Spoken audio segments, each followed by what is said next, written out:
So this is gonna be for week 2, blog 2 that we have to do. So reading pop culture in this book and stuff like that. What I'm talking about is Knox. In this essay, Knox explains how authors create stories or books that are romanticized and inappropriate for children because of how accessible they are. Children's imaginations are easily swayed, and they could reach out of the box, and this could be seen as a negative effect on children in some sort of like explicit form.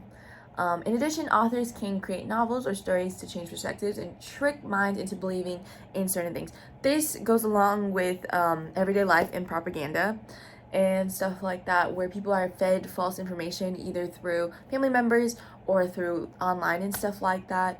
And people just eat it up and believe it. Sometimes you do for sure have to cross-check your facts, especially with some very serious topics. So this is what I had got from reading this one specific essay by Knox. Another essay that we had to read in Reading Pop Culture was Brenner discusses the positive impacts of a fan fiction, how it allows the audience to participate in their own work, making it fit to their taste. Essentially, what a fan fiction is that you take these real people or fictional characters and stuff like that, and you give them another purpose. You give them another life, and it's basically all imagination, but it's kind of to the ground. It's like a false reality kind of thing. And this gives positive view to light because, you know, some characters may, like some villains per se, in shows and stuff like that, or celebrities that are seen as villains, you could paint them in a more positive light to how you create it and stuff like that. And then because of this, the audience feels more welcome and helps work grow and spread through the media. So, have a creative light with fan fictions and what you write in all your stories.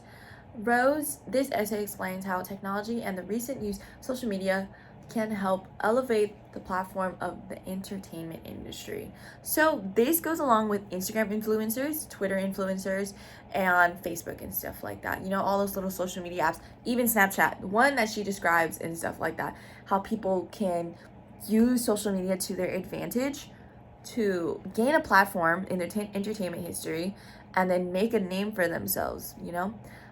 It's not like it used to be where you would have to be scouted or you would like have to go to like on-call photo shoots. Now people could see how you've built yourself through social media and could have a perspective of what you are there through media and culture. Another essay that I read was about Brooke. Okay, Brooke explains how the feeling of being left out is affecting us emotionally and psychologically. This is especially prominent nowadays with the use of social media. People are feeling left out and unheard, especially feel like they're missing out on information and bigger pictures. This, I feel, only applies to you. When I was reading this essay, I thought it was very, very educational. I think it is more of an emotional fact because our generation is a little bit more sensitive to they're a little bit more sensitive, but they are also, in a sense, more socially aware of some issues. I don't know how to explain, like, me saying that, like, sensitivity. I think most people have just had enough with, being left out and stuff like that. And it's just, people take it different ways and stuff like that. So especially on social media, people feeling messed out and that they have lost basic emotional thinking is that is just how you perceive it and how the person is and stuff like that. Some people do require in-person actions and social outings and stuff like that to, actually bond with people. Some people prefer online and stuff like that. So it's honestly just how you perceive it.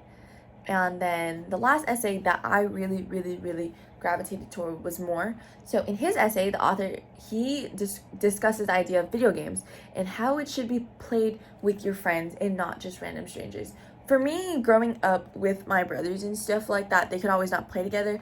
And I tried very hard to play with my brothers, even though I do not like games and stuff like that. The thing is that I understand in the essay that he's saying that you best connect with people who are your friends in person, and when online and stuff like that, you don't get a false reality. But sometimes the only instance is to play online And you know, they should be restrictions and stuff like that with gaming age and just like graphics and stuff like that, but you can't always control everything. But in this essay, he further explains that by playing online, there's a bridge between players' feelings and emotion, and it just isn't the same when it is face to face. This I do agree with, however. That is what he states, that when you are playing multiplayer games and stuff like that, is not the same as being in person and having fun with your friends. I do agree that having fun with your friends is in person is a lot more fun for me, but there are people who do not like social outings. So there are two lettuces, and that is my blog number 2.